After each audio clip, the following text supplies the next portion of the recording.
say? Not an option. Well, absolutely not. That's to do it manual again after using the grid calculator is not an option.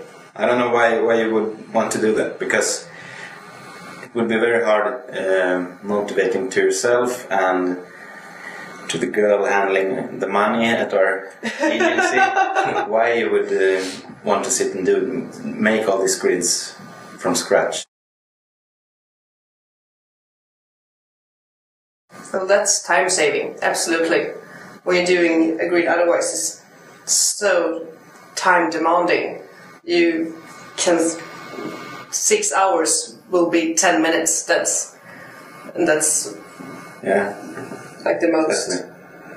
Earlier you actually often had to use the same grid as the one you've used before due to time constraints, because some projects are, you don't have all the time in the world, and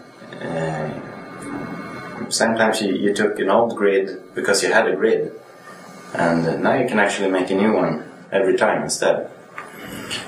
So I think time is primarily the... Yeah, and as you said, when you want to do, you can always like adapt for each special design and your grid, instead of, as you said, just take the old one because it's easier and you don't want to put the time in it into doing a new one again.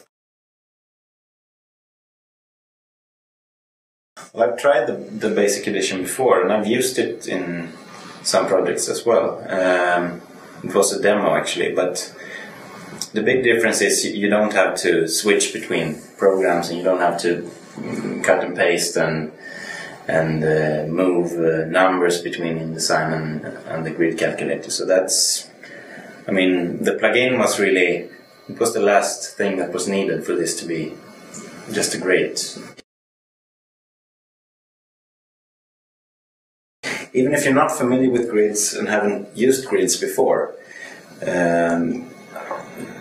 it's with grid calculator it's actually so easy now. So a lot of more people can start using grids, and that might it might lead to better graphic design. Yeah. Actually, because grids, of course, they do help. Even if you take into account all the things you can do with the grid calculator and all the different parameters you can change, it's still it's very easy to understand, and you don't really need a manual or anything. You can just try it out, change what you want, and if it doesn't work for you, you can change it back.